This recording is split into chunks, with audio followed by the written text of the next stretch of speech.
Hey everyone, welcome to the new monthly project. This is number 37 and the theme is Horrify any character. So the idea is to turn any character into a horror version of itself, noting down the key traits and then giving it a horror twist. I think it's a lot of fun. I'm a huge horror fan myself.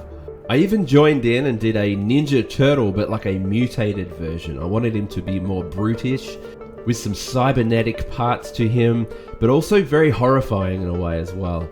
And that was a lot of fun, and I did that as a part of my last character draw video. There are a lot of possibilities with this theme, so let's dive into it and have a look at some of these entries. Each month I pick 3 submissions to critique, and I'm going to give some feedback on these towards the end of the video. So congrats to Manuel, Patrick and Cyril. First up is Paul, and you've done a Hulk werewolf. This is amazing. You can see a bunch of skulls in the background from the heroes, and he's really raging out. This is what it's all about, really horrifying these characters. That is awesome. Those details are insane. Well done, Paul. And next up we've got Paul Churi, and you've done a Grim Reaper Batman. This is a great idea. That theme fits perfectly with Batman, and this is a really standout piece. That composition, the pose, the skulls underneath, everything just ties together really well. It looks awesome. Well done, Paul. Next up is Liam, and you've really outdone yourself here. So this is a Fantastic Four horror themed comic, and the way you've set this up is brilliant. Let's go through it. Alright, so first up, we've got them going into space. And I love the way you've set up this wording in a very horror way. And there's the cosmic rays going through and affecting them. But I really love what you've done here. Like, they came back wrong. The Human Torch is literally burning like a burning man, lighting everything on fire as he goes. It's amazing. And Thing here, he's creeping around. And the way you've illustrated these are very horrifying. It's great. Look at the brutality there. That is awesome. You got the Invisible Woman here creeping through, and Mr. Fantastic there. Look what you've done with his fingers wrapping around the face. That's horrifying. I love this so much. So fantastic work there, Liam. That is so smart. This is outstanding. Really, really good work there. It's like an old horror movie. Amazing. And next up is Brett, and you have done a monstrous Groot. This is so cool. I really love what you've done up on his back there, and it's got a graveyard, a literal graveyard on his back, with the trees sprouting up through the middle. And even more creepy, you've got the Avengers hanging from the tree. That is so crazy. This is absolutely outstanding work. I love the way this is all set up. The artwork itself is brilliant. Well done to you, Brett. Next up is Douglas. This is so cool. I really love your style. So you've done a witch-like possessed Jubilee from X-Men. She's shooting marshmallow X-Men pieces from her hand. This is so out there, very different. But this horror theme really suits you well. Such a beautiful piece. Well done on that. Alright, next up is Scott, and you've done a Batman Venom. That is terrifying. Works well for the horror theme. I don't think I've seen a Bat Venom before. This is awesome. Nice work there, Scott. And next up is Abby, and you've done a Jessica Drew Spider-Woman, and she's considered more spider than human here, as if the serum that she took had taken over and made her more beast-like. This is really cool. Those spider legs coming over, super creepy. Awesome work. And next up is Lopo, and you chose Scorpion from Mortal Kombat, and you've turned him into a literal scorpion. That's a really cool idea. I like this. And that's a really cool idea with his tail, and it's more of a chain there with the stinger on the end, shooting those fireballs out. Very cool. And next up is Andrew, and you've done Stitch from Lilo and Stitch, turned him into a gremlin. This is a really cool idea, and it suits that character so well. I like what you've done here. Awesome work. Next up is Paul, and you've done a spin on the Lizard from Marvel, you know, Spider-Man's villain. And this is a more creepy, like, it's really cool design here. I like the thought process that you've done there. Especially that bottom silhouette there. He's like creeping right over that person there. It's super creepy. Great work. And last up, we've got Eric. And this is Adventure Time Zombie. Very cool idea. I don't think it's ever been done before. That's a really cool spin on things. Because Adventure Time is so unique, being very cartoony and all. It's nice to see a horror spin on that. Great work. Okay, it's time for some critiques now, and we're going to start with Manuel here. He's done Daredevil and like a horrified version, just exactly what I would expect. This is awesome. I really like this. And you've got some actual horns coming through, very demon-like. I think you've done a great job. So I'm going to give you some feedback. Overall, I think it looks good, but I definitely think we can push this and make it look even better. I've just done a version here where we can only see your outlines, which is really cool. And I'm just seeing a little bit of inconsistency here and there. So what I mean is some parts will be thicker, like here, and some are a little too thin. But it seems to be a little bit more random. What we want to do is keep it more consistent, and you want to have it held together, and you want to have some parts really held together a lot more, basically frame the character. And I just wanted to fix up this hand a little bit more. I feel like it was just a little bit rough around the edges in some parts, just refining it really. And a lot of the other stuff is mainly just making sure these lines connect, and you want to close off some of these gaps here. And I'm just refining around the face a little bit more. I'd probably just fill in the inside of his mouth fully. And that'll really help highlight the teeth a lot more too, make the sharp, evil teeth stand out a little bit more.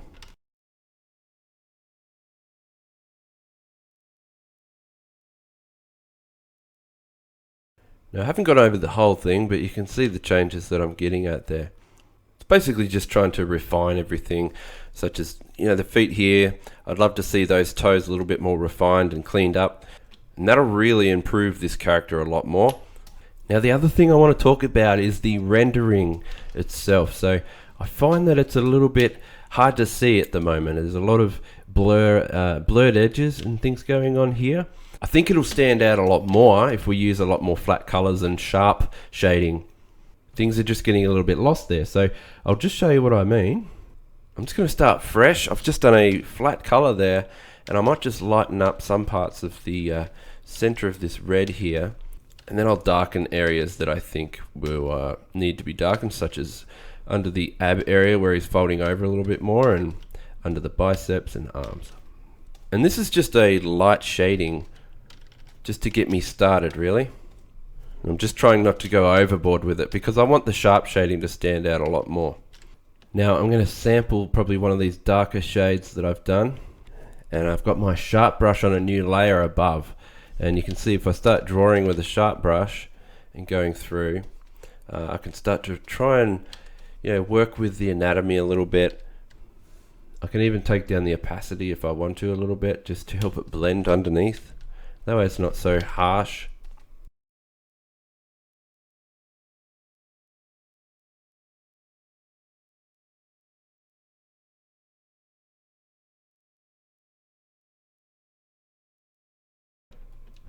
I won't do the entire character, but you can kind of see where I'm getting at here. I'll just show you the original back and forth. I think less is more. Letting your line work do all the work is probably the way to go. Even practicing things like rendering with a grungy brush maybe might help as well, just for a bit of fun, you know. You can add a bit of grunge to it, mix it up a little bit, and have that act as shading as well. You might get some really cool results. Yeah, I was just messing around with that lighter kind of tone there. But yeah, I really recommend letting your line work speak for itself, because have a look at it. It's really cool. Once you do your lines, maybe focus on that and cleaning all those up, getting really, really solid lines, like really good line work, and then doing the rendering at more of a subtle tone. Another thing I'll recommend when doing reds, and especially with Daredevil, you might see it in the comics a lot as well. I'll get a sharp pen, but you can actually do quite heavy dark shading, which will really help stand out. Now it doesn't have to be pure black. I'm going to take the opacity down of this black to about 50% and just keep going, and that just adds that extra layer of rendering under him and helps him stand out a lot better. Yeah, so if I, you know, before I did that and then again, so just another layer of that sharp shading over can really go a long way. So if that was done throughout the whole character, even the skin tones, more of subtle kind of thing, I think it'll work out a lot better and more clearer as well. So I feel like the other one just getting a bit lost in the rendering because there was too many soft tones going on. And you can still do that yellow rim light that you've got going there. I've just done one here, but I'd probably do it a little thicker and only do it on the edge of the left or the right maybe. You could even mix it up and do more of a tone like this, like a blue tone on the other side, which will resemble maybe the night. But anyway, I'll leave it there. So there's the original, and now it's really just about trying to get that clarity, I'd say. I love your work, Manuel. Hope that helps. Alright, next up is Patrick, and you've got this really awesome submission here. This is Curse of the Spider-Man.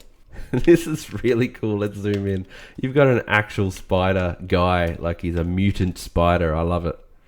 Have a look at those fingers. And that face is terrifying. This is so cool. It's really well drawn there. That's beautiful. Really beautiful line work. Your rendering is gorgeous as well. It's really nice. So let's get into the critique a bit. So I'm just going to take that title away. Now overall, the main thing that I'm seeing here is that it's just a little bit too dim. Things are getting a little bit too lost. We can still keep it very moody, but I still want to make it pop as well. We want to make this stand out. Got to think of it like a movie poster, which is the way you've kind of treated it here with the title. And the thing with movie posters or any kind of cover, they really need to be eye-catching and it has to stand out. So I'm going to try out a camera raw filter on this. And the first thing I want to try and do is get some clarity. So I'm going to pull that up, and you can see already this is really making it stand out a lot more. And I'm going to amp that right up. It definitely helps to zoom in a little bit too. I also want to pull up that texture so we can get some nice texture flow through there. Then I want to pull the shadows down. And I might also get the dehaze and pull that down up, plus 20 I think would be nice. And then I'll get that exposure up a little bit. And I want to pull these highlights up just a tiny bit as well. One more thing, I'll pull the black down a little bit. And then up here I want to get the temperature and probably pull that up a little bit to about +7 or 8. And I also want to get that tint and pull it over towards the magenta a little bit more, because if I go back it turns a lot more green, which is fine, but I actually want to pull it up to magenta just a little bit. Alright, let's press OK on that. Alright, so before and after. And I know it's dramatic, but it really stands out now. But yeah, again, before, after. So I really want to make that pop more. Now, another thing I'd do is I'm going to duplicate this again. With this duplicated version, I'm going to take the hue back to about -15, which is going to pull the monster up into the reds. Now, I'm not looking at her. She'll stay more of those warm tones because I want to have that lamp as the light source. But when we get to this guy, I want those reds. I want it to look more reddish and horror-like. So I'll press OK, and then I'm also going to go color balance. And I'm going to press shadows, which will be more blues. And I'm going to pull the shadows into the blues a little bit more, just slightly. And then the highlights will be pulled up into the reds and yellows. Might even do another camera raw filter. Now if I pull the temperature back, we're going to start to get this nice cool blue. And then if I go highlights, and then if I go to color grading, I can actually pull the highlights up into the warmer tones like this a little more. And then the shadows, I'll do them even more into the blues, I think. Because when it's nighttime or dark or anything like that, shadows are usually always blue, just like the night. You know, you got to think about the moonlight. I'll press OK. There we go, and I'm much happier with that. So before and after, before and after.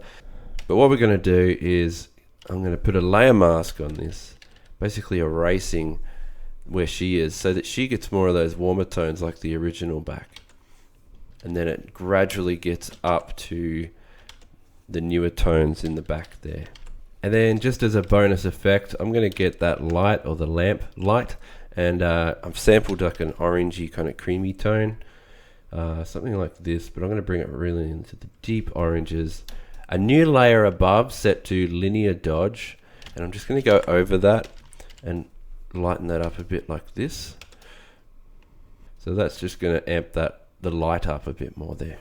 And I've just put that title back over the top as well, so you can have a look. Alright, I reckon that's it. So let's have a look at the original. So before I started, and then now, before and after. So you can see what I mean. It's really just about trying to really amp up that clarity, and making it stand out like a cover, something that you want to pick up off the shelf.